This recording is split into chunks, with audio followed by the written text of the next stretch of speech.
நமக்கு கொடுக்கப்பட்ட இந்த மகிமையான நல்ல வார்த்தையை எல்லாம் திருப்பி வைத்துக் கொள்வோம். ஏசாயா தீர்க்கதரிசன புஸ்தகத்திலே 61வது அதிகாரத்தில் இருக்கிற 3வது வசனத்தை நாம் எல்லாரும் வாசிக்க கேட்போம்.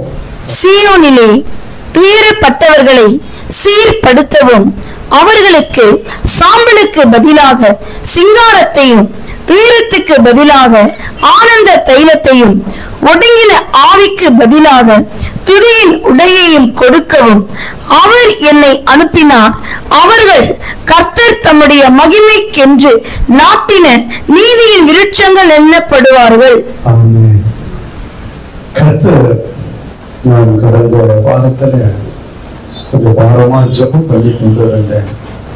அப்போ கர்த்தர் என்னோடு இடைப்பட்ட ஒரு காரியம், அதுக்கேற்ற போல இந்த வசனத்தை எனக்கு காண்பித்து கொடுத்தார். நிறைய வசனத்தை நான் புரட்டி கொண்டு வந்தேன், ஜெபித்து கொண்டிருந்தேன். இந்த 5வது மாதத்துல கர்த்தர் என்ன வார்த்தையை கொடுக்க போகிறீங்க ஆண்டவரே, நமக்கு கொடுக்கிற அத்தனை வார்த்தையும் வாக்குத்தத்தம்.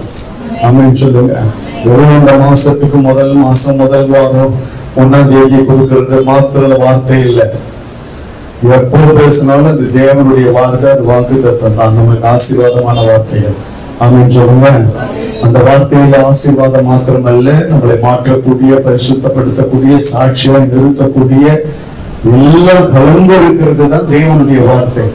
ஆமென் சொல்லுங்க. அல்லேலூயா.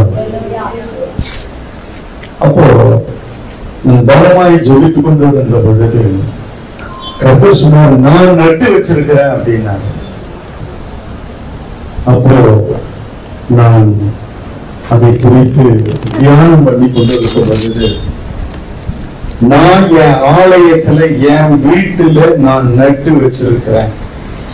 அப்போ இந்த வசனத்தினுடைய பின்பாகத்தை நான் அதிகமாய் தியானிக்க ஆரம்பித்தேன். அவர்கள் கர்த்தர் தம்முடைய மகிமைக்கென்று நாட்டின நீதியின் விருட்சங்கள் எண்ணப்படுவார்கள், நீதியின் மரங்களாய் எண்ணப்படுவார்கள். அல்லேலூயா. என் மகிமைக்காக நான் நட்டு வச்சிருக்கிறேன், அதிலே அதை நான் காப்பாற்றுவேன், அதுக்கு தண்ணீர் பாய்ச்சுவேன், அதன் மேல என் கண்ணு இருக்கும், அது வளரும், வளர்ந்து ஒரு நாள் கனி கொடுக்கும். எல்லாரும் எல்லா குடும்பங்களையும் கர்த்தர் இந்த ஆலயத்துக்குள்ள கொண்டு வந்து நல்ல ஐக்கியத்துல வைத்ததற்கு காரணம் என்ன? கர்த்தர் தம்முடைய மகிமையை அந்த மரத்தின் மூலமா, நட்டு வச்ச மரத்தின் மூலமா மகிமைப்பட போகிறார், மகிமையை வெளிப்படுத்த போகிறார். அல்லேலூயா. அப்படின்னா என்ன? சபையில உங்களை கொண்டு வந்து நாட்டினதற்கு ஒரு நோக்கம் இருக்கிறது. ஆமென் சொல்லுங்க. அல்லேலூயா. உங்களை கொண்டு வந்து இந்த இடத்துல சேர்த்து இப்படி ஒரு நல்ல குடும்பமாய் நீங்க வைத்ததற்கு ஒரு நோக்கம் இருந்திருக்கிறது கர்த்தருக்கு. அல்லேலூயா. கர்த்தருடைய பரிசுத்த நாமத்துக்கு மகிமையும் ஆகட்டும். நான் அதிகமாய் ஜெபித்துக் கொண்டிருந்த பொழுது, கண்ணீர் வெடித்துக் கொண்டிருந்த பொழுது கர்த்தர் சொன்ன காரியம், நீ ரொம்ப வேதனைப்படாதப்பா, நான் நட்டு வச்சிருக்கிறேன். அல்லேலூயா. அதை நான் நடத்துவேன். அல்லேலூயா. அதன் மூலமா நான் மகிமைப்படுவேன் என்று கர்த்தர் சொல்லி இருக்கிறார். அல்லேலூயா. அப்போ பாருங்க, மரங்களாய் நீங்க மரங்களாய் இருக்கிறீங்க. விருட்சங்கள் எண்ணப்படுவார்கள்னா மரம் வளர்ந்துடுச்சுன்னு அர்த்தம். ஆமென் சொல்லுங்க. இங்க கொண்டு வரும்போது ஒரு செடியா கொண்டு வந்து நட்ட. ஆமென் சொல்லுங்க. நீர்கால்களின் ஓரமாய் நடப்பட்டு, சங்கீதத்துல சொல்லப்பட்டிருக்குல்ல, அந்த மாதிரி நீர்கால்களின் ஓரமா ஒரு சின்ன கன்றா கொண்டு வந்து நட்டார். இங்கேயே நீங்க ஊன்ற நாட்டப்பட்டதால இது செடி இப்போ மரமா இருக்கு. ஆமென் சொல்லுங்க. நீங்க எல்லாம் ஒரு செடி இல்லை, இப்போ நீங்க எல்லாம் ஒரு மரமா ஸ்ட்ராங்கா வேறு செடினா படக்கனை குடிச்சு முளைச்சு போட்டலாம், மரத்தை உடைக்க முடியாது. ஆமென் சொல்லுங்க. அல்லேலூயா. அதுவும் கர்த்தர் நாட்டின மரம். ஆமென் சொல்லுங்க. கர்த்தர் நாட்டின மரத்தை தொட முடியுமா? தொட முடியும். நீங்க பார்த்தா அதான் கர்த்தர் சொல்றாரு, அவங்க நட்ட வச்சேன், ஆனா இப்போ வளர்ந்துட்டாங்கப்பா. அவங்கெல்லாம் வளர்ந்துட்டாங்க, இப்ப மரமா நிக்கிறாங்க. செடியா வந்தது இங்க சபையில எனக்கு தெரியும் எத்தனையோ பேர் எத்தனையோ குடும்பங்கள். அல்லேலூயா.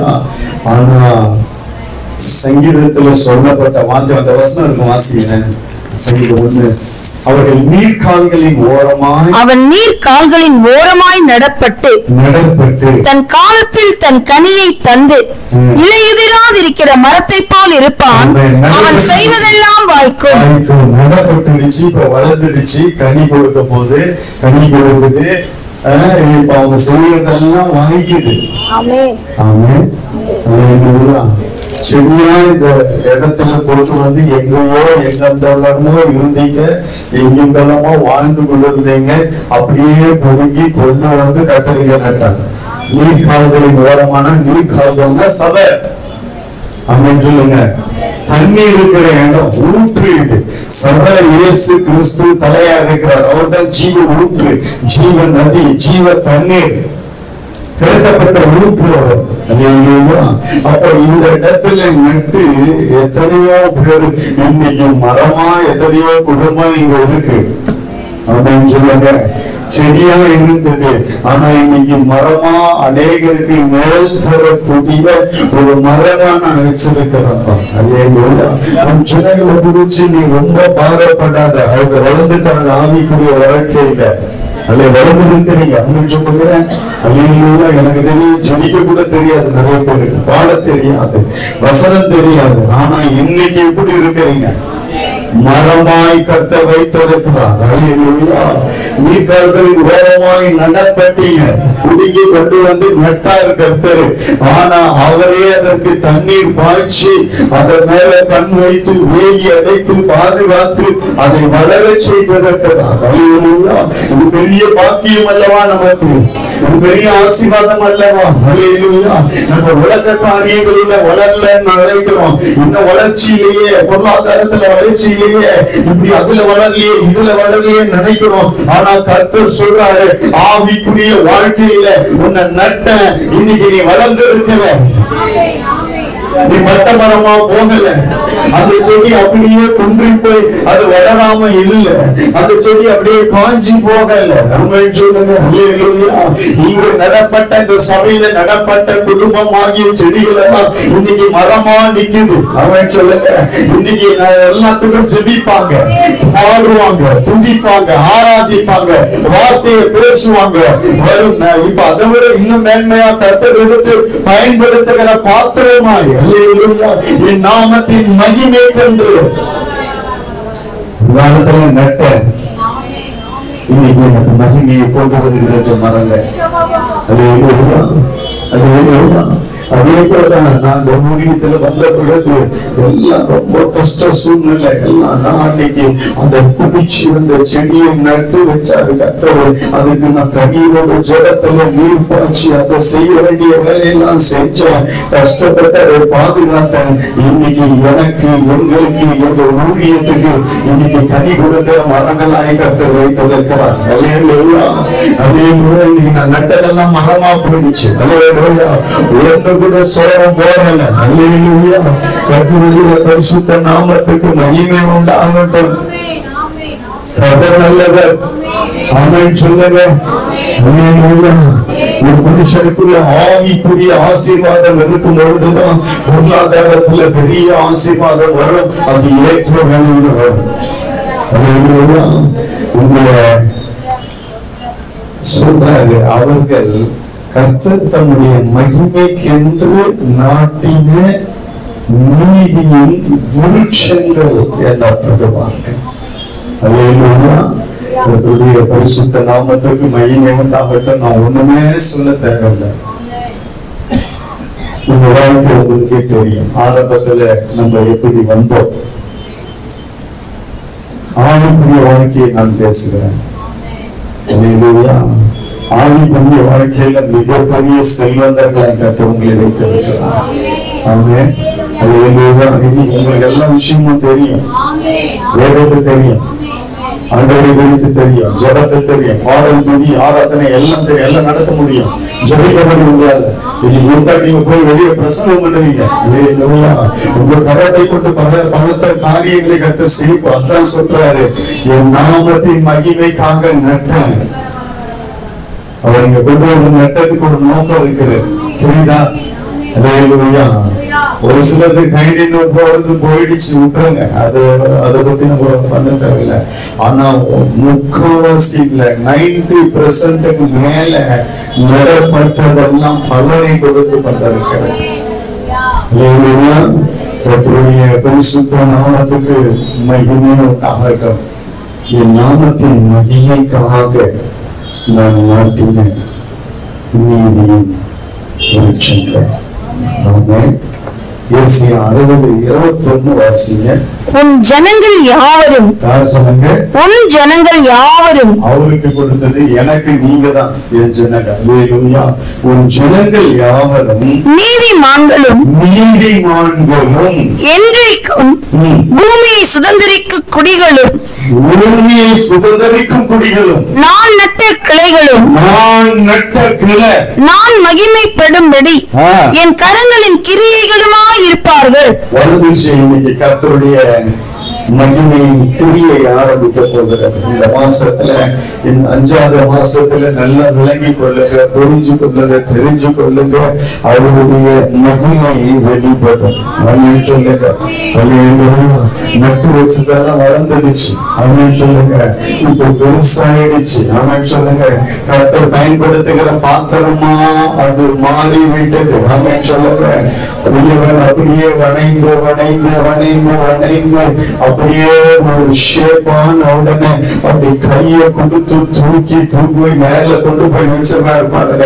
இப்போ இந்த பாத்திரம் பயன்பட பிரயோஜனமான பாத்திரம், ராஜா பயன்படுத்துகிற பாத்திரம். அல்லேலூயா.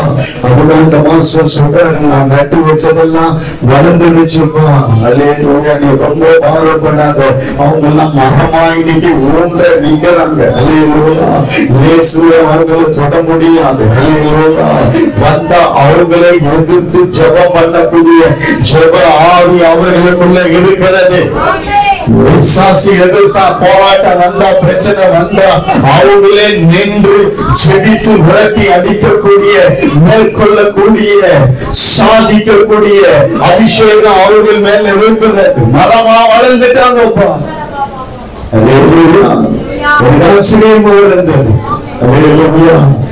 ஜனங்கள் எல்லாம் இப்போ நல்ல பயிற்றுவிக்கப்பட்டு செடியா வந்தாங்கப்பா. ஒரு காலத்துல நான் நட்டி வச்சு இங்க கொண்டு வந்து புடிங்க வந்து, ஆனா இன்னைக்கு எல்லாம் மரமா நிக்குது. ஆட்டி பிழைத்து எடுத்துட முடியாதுப்பா. கர்த்தர் வளர்த்து விட்டு இருக்கிறார். சொல்லுங்க, அபிஷேகத்தை கொடுத்து வளர்த்தாரு, கிருபையை கொடுத்து வளர்த்தாரு, ஜபாவியை கொடுத்து வளர்த்தாரு, வார்த்தையை கொடுத்து வளர்த்தாரு, பாடலை கொடுத்து வளர்த்தாரு, பரிசுத்தத்தை கொடுத்து வளர்த்தாரு, சாட்சியை கொடுத்து வளர்த்தாரு. இப்படி எல்லாம் வளர்ந்து நீங்க இன்னைக்கு மரமா நிக்கிறீங்க. அடுத்து உங்க மூலமா கர்த்தர் மகிமைப்பட போகிறார், தன் மகிமையை வெளிப்படுத்த போகிறார். அல்லேலூயா, அல்லேலூயா.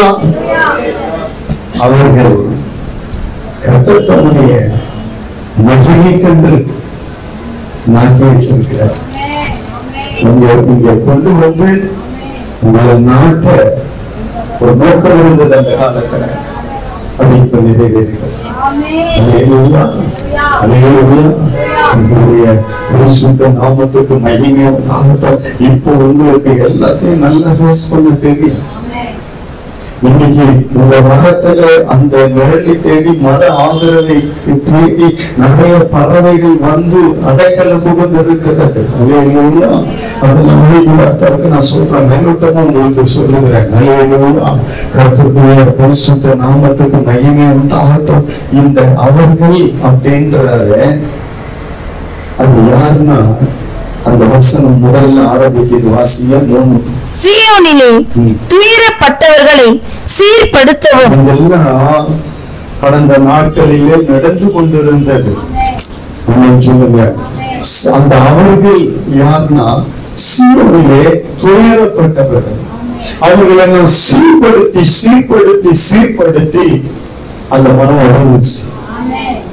அல்லேலூயா. அந்த மரம் வளர்ந்துருச்சு. ஆமென். கர்த்தருக்கு ஸ்தோத்திரம். கர்த்தர் நாட்டின மரம் கர்த்தருக்கென்று இருக்கும். ஒரு சிலது அது வேற, அது விட்டுருங்க. அந்த மரம் நல்லா வளர்ந்து அந்த மரம் நான் நல்லா வளர்ந்துட்டேன், நீ தேவையில்லை, நான் பார்த்துப்பேன் அப்படின்னா அது நிக்கிற மரம் வேற.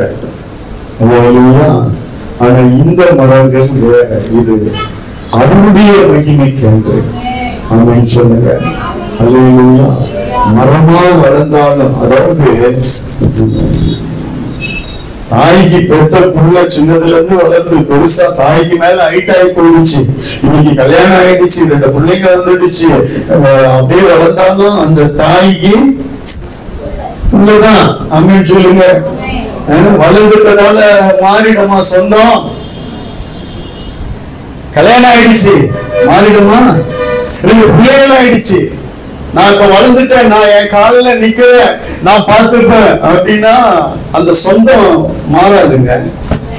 அந்த பெத்த தாய் தகப்பனும் அந்த பிள்ளைகளை வளர்க்க எவ்வளவு பிரயாசப்பட்டு இன்னைக்கு வளர்ந்து அவங்க மூலமா நிக்கிற. இதேதான் நான் சொல்றது இப்ப ஆவிக்குரிய வாழ்க்கையில. நான் உதாரணம் கொடுக்கிறேன். அவங்க வளர்த்து விட்டதெல்லாம் மாறிடுமா?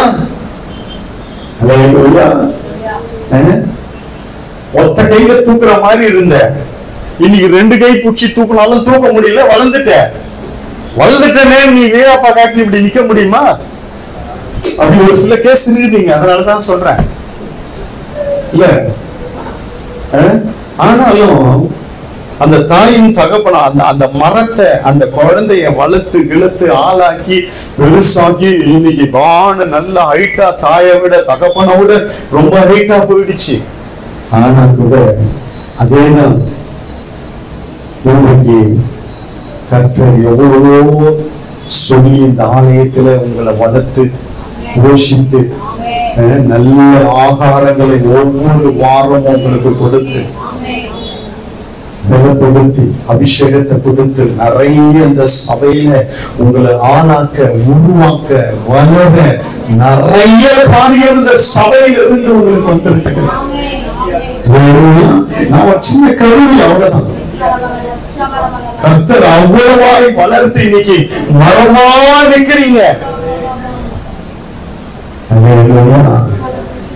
கர்த்தருக்கு ஸ்தோத்திரம். ஞாபகத்துக்கு வந்தது, நான் சொல்லி முடிக்கிறேன். நியாயாதிபதிகள் 9:8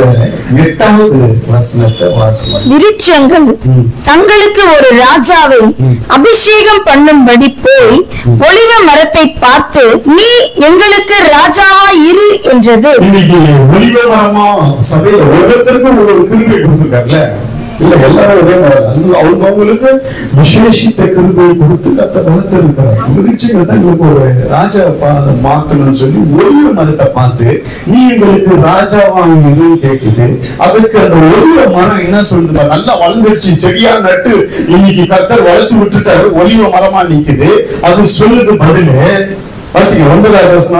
அதற்கு ஒலிவ மரம், தேவர்களும் மனுஷரும் புகழுகிற என்னிலுள்ள என் கொள்மையை நான் விட்டு மரங்களை அரசால போவேனோ என்று. நிறைய மரம் வளர்த்த மரம்லாம் இன்னைக்கு நல்லா வளர்ந்துட்டு போயிடுது. அது தன் ஸ்தானத்தை விட்டு போய்விடுகிறது, பின்வாங்கி போய்விடுகிறது, பரிசுத்தத்தை இழந்து விடுகிறது, சாட்சியை இழந்து விடுகிறது, ஊழியத்துக்கு விரோதமாகவே எழுதி விடுகிறது. ஆனா வளர்த்த மரம் சொல்லுது, ஒலிவ மரம் அது முக்கியம் இல்லை. என்னை வளர்த்ததன் நோக்கம் தேவர்களும் மனுஷர்களும் புகழ்கிற என்னுள்ள என் கொள்கையை நான் விட்டு போய்வானோ. அப்ப பாருங்க, ஒலிவ மரத்துக்கு அப்படிதான் இங்க இருக்குது பல மரங்கள். அல்லேலூயா. ஒலிவ மரம் அது தனக்குண்டானதை விட்டுட்டு ஒரு நாளும் வளர்த்த மரம். எதுக்காக கர்த்தர் வளர்க்கிறார்? எந்த நோக்கத்துக்காக உங்களை வளர்த்து விட்டார்? இது விசேஷித்த மரம், கர்த்தர் மகிமைப்படுத்த தம் மகிமைக்கென்று நாட்டின மரம்னு சொல்றாரு. கர்த்தர் இங்க நாட்டி இருக்கிறாரு. உன்னை கொண்டு செய்ய ஏதோ எதிர்பார்த்து தானே நாட்டினாரு. அந்த எதிர்பார்ப்பு மீறி அது போமா, அது போமாட்டேன்னுச்சு. ஆமாம் சொல்லுங்க. எனக்கு தெரியும் இன்னைக்கும் ஒரு சில கூட்டம் இருக்கிறது இங்க. நான் எவ்வளவு கடிந்து அவங்க தெரியும், நான் கடிந்து கொள்றது அவங்க நல்லதுக்குன்னு புரிஞ்சுக்கணும். இன்னைக்கு நிக்கிறாங்க. நான் பேசுற வார்த்தைக்கு வேற யாராவது இருந்தாலும் நிக்க மாட்டாங்க. சும்மா இதே சொல்லிக்கினேன், இதே சபா கூட்டம் பரிசுத்தம் சாட்சி கொஞ்சம் விட மாட்டீங்களா வெளியேங்களை அப்படின்னு சொல்லி போயிட்டு இருப்பாங்க. ஆனா ஒரு சில மரம் இன்னமும் என் துக்கத்திலையும் சந்தோஷத்திலையும் ஒன்னா நிக்கிறாங்க. நான் சொல்றதெல்லாம் கேட்டு நிக்கிற மரங்கள் இங்களை கர்த்தர் இங்க வைத்திருக்கிறார். ஆமென் சொல்லுங்க. அல்லேலூயா. இந்த ஒலிவ மரம் போல தன்னை எதற்காக வளர்த்தாரோ அந்த வளர்த்ததுக்கு நன்றி கடனா இன்னும் ஒலிவ மரத்தை போல நிக்கிற மரங்கள் இந்த சபையில் இருக்கிறது. அல்லேலூயா, அல்லேலூயா. கோட்டை கேஷனை தாண்டாத மரங்கள் இருக்கிறது. நான் சொன்னா அப்படியே நிறைவேற்றுகிற மரங்கள் இருக்கிறது. அது பாருங்க, அரசாங்கம் கூப்பிடுறாங்க, பெரிய பதவி கொடுத்து அந்த மரத்தை கூப்பிடுறாங்க. இல்ல இல்ல, தேவன் என்னை குறித்து ஒரு திட்டத்தை வைத்திருக்கிறார். தேவன் என்னை குறித்து ஒரு சித்தத்தை வைத்திருக்கிறார். இந்த சபைக்கு கொண்டு வந்ததுக்கு ஒரு நோக்கம் இருக்கிறது. இதே சபையில கர்த்தர் என்னை பயன்படுத்துவார். இதே சபையிலிருந்து என்னை உயர்த்துவார். இதே சபையிலிருந்து அற்புத அடையாளங்களை செய்ய என்னை வைப்பார். இந்த சபைக்கு என்னை ஒரு கருவியாய் வைப்பார். இங்கிருந்து நான் புறப்பட்டு போவனே கண்டு மரங்களை அரசால அல்ல, தேவன் கொடுக்கிற பணியை செய்யும்போது அதுக்காக வளர்த்து இருக்கிறார். அந்த மரம் சொல்லுது, அந்த மரம் சொல்லுது அடுத்த 10வது வசனத்துல, அப்பொழுது மரங்கள் அத்திமரத்தை பார்த்து நீ வந்து எங்களுக்கு ராஜா இரு என்றது. அடுத்து மரங்கள் எல்லாம் சேர்ந்து நல்ல மரத்தோடு ஒரு சில மரம்லாம் இருக்கும். அல்லேலூயா. கர்த்தருக்கு பரிசுத்த நாமத்துக்கு மகிமை உண்டாகட்டும். அடுத்து மரங்கள் அத்திமரத்தை பார்த்து நீ வந்து எங்களுக்கு ராஜாவா இருக்கின்றது. அதற்கு அத்திமரம், நான் என் மதுரத்தையும் என் நற்கனியையும் விட்டு மரங்களை அரசாள போவேனோ என்றது. இந்த சத்தியத்தை மாத்திரம் ஒவ்வொரு விசுவாசிகளும் புரிந்து கொண்ட சபையில கர்த்தர் ஒரு வெளியை எழுப்புதலை கொண்டு வருவார். சபை மகிமையாய், அல்லேலூயா, பட்டணத்தின் மேல மறைந்திருக்க மாட்டாத வெளிச்சமா இருக்கும். மலையின் மேல வைக்கப்பட்ட குன்றாய் இருக்கும், சபையா இருக்கும். அல்லேலூயா. இந்த மாதிரி சபைகள் நிறைய ஆத்துமக்கள் சிதறந்த பின்பாக கர்த்தர் எதுக்காக ஒரு சபையில கொண்டு வந்து நாட்டுகிறார். அல்லேலூயா. அதை விளங்கிக் கொள்ள வேண்டும். அதற்கு அத்திமரம் சொல்லுது, மரங்களை அரசால நான் போவேனா, நான் என் மதுரத்தையும் என் நற்கனியையும் விட்டு மரங்களை அரசால போயிடுவேன். நானு உலகத்துக்கு ஒத்து போயிடுவேன்னா, பதவி கிடைக்குது, மேன்மை கிடைக்குது, பணம் கிடைக்குதுன்னு சொல்லி நான் ஜபத்தை விட்டுருவேன்னா, சத ஐக்கியத்தை விட்டுருவேன்னா, ஆண்டவரோடு இருக்கிற ஐக்கியத்தை விட்டுருவேன்னா, நான் பாடல் துதி ஆராதனையை விட்டுருவேன்னா, ஊழியக்காரனுடைய ஐக்கியத்தை விட்டுருவேன்னா, உலகத்துக்கு ஒத்து போயிடுவேன்னா, இல்லை, என் மதுரத்தை நான் விடமாட்டேன். என்னை கர்த்தர் எதற்கு நட்டு வைத்தார்? என்னைக்குள்ளிருந்து மதுரமும் நற்கனியையும் விட்டு நான் மரங்களை அரசால போக வேண்டும்.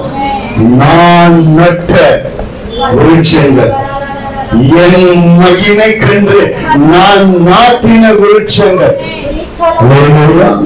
அடுத்து சொல்லுது, அடுத்து மரங்கள், அப்பொழுது மரங்கள் திராட்சை செடியை பார்த்து நீ வந்து எங்களுக்கு ராஜா இரு என்றது. திராட்சை செடியை பார்த்து அதற்கு 13 அதற்கு திராட்சை செடி, தேவர்களையும் மனுஷரையும் மகிழ பண்ணும் என் ரசத்தை நான் விட்டு மரங்களை அரசால போவேனோ என்றது.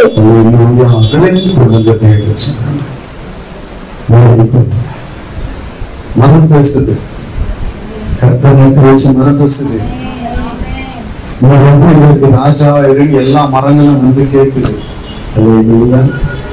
இன்னைக்கு நிறைய சபையில நடக்கிற காரியம் இங்க இல்ல, வெளியே ஒரு சில சபையில எல்லாம் நிறைய அந்த சபைக்கு போனா அங்க அது இருக்கு, அங்க இது கொடுக்குறாங்க, அங்க அந்த கொடுக்குறாங்க, பணம் கொடுக்குறாங்க, மளிகை சாமான் கொடுக்குறாங்க, அங்க ஏசி இருக்குது, அது ரொம்ப பெரிய சபை, அங்க இந்த மாதிரி எல்லாம் சொல்ல மாட்டாங்க, அங்கெல்லாம் ரொம்ப பாலிஷ் போட்டு பட்டன் தடவி ஆசீர்வாதத்தை அள்ளி அள்ளி விடுவாங்க, யாரையும் எதுவும் கேட்க மாட்டாங்க, அங்க என்ன வேணாலும் ட்ரெஸ் போட்டுக்கிட்டு போகலாம், தலையை எப்படி வேணாலும் விரிச்சு விட்டுட்டு போகலாம், இப்படி எல்லாம் சொல்லி எங்களை அரசாங்கம் சொல்லி கூப்பிடுத்து நிறைய முறை ஓடிட்டு. ஆனா இந்த முறை சொல்லுது, தேவர்களையும் மனுஷரையும் மகிழ பண்ணும் என் ரசத்தை விட்டு நான் அரசால போவேணும். இந்த திராட்சை பேசுது, திராட்சை குறி பேசுது, எக்காரணத்தை கொண்டு நான் போக மாட்டேன். நான் என்னை நட்டு வச்சாரு, என்னை வளர வச்சிருக்கிறார். இன்னைக்கு நான் ஒரு மரமா இருக்கிறேன், ஒருத்தரை என்னை தொட முடியாதபடி, என்னை அசைக்க முடியாதபடி, சுலபத்தில் என்னை பிரித்து எடுக்க முடியாதபடி கர்த்தர் என்னை வளர்த்து வைத்திருக்கிறார்.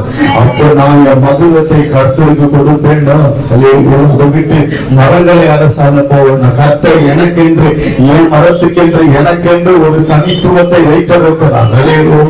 இங்கு நாட்டப்பட்ட ஒவ்வொரு மரத்துக்கும் ஒரு தனித்துவ விசேஷம் இருக்கிறது, ஒரு தனித்துவ மகிமை இருக்கிறது, ஒரு தனித்துவமான ஆசீர்வாதம் இருக்கிறது. ஒவ்வொரு மரத்துக்கும் ஒவ்வொரு ஆசீர்வாதத்தை கர்த்தர் வைத்திருக்கிறார். அதற்குண்டான ஆசீர்வாதத்தை விட்டு அது வெளியே போகுமா அரசால?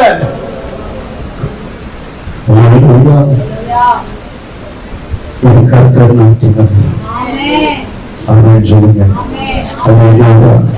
அது வாசிங்க, அவனுக்கு உன் ஜனங்கள் யாவரும் நீதிமான்களும் என்றைக்கும் பூமியை சுதந்திரிக்கும் குடிகளும் நான் நட்ட கிளைகளும் நான் மகிமைப்படும்படி என் கரங்களின் கிரியைகளுமாய் இருப்பார்கள்.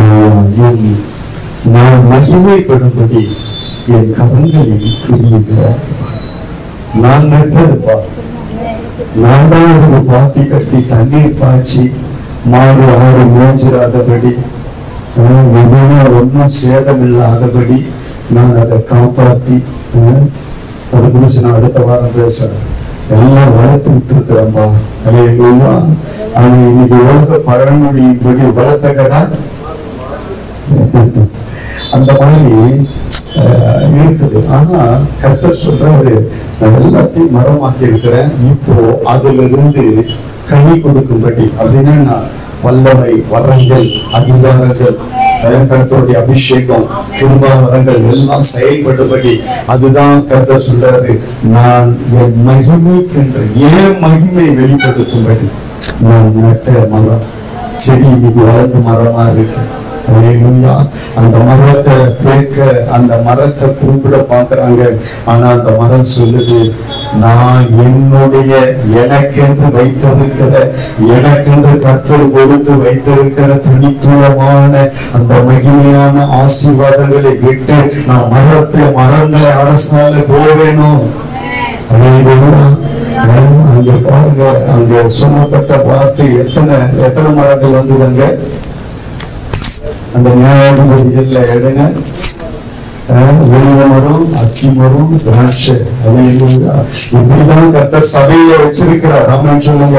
உங்களை எல்லாம் எப்படி வச்சிருக்கிறாரு?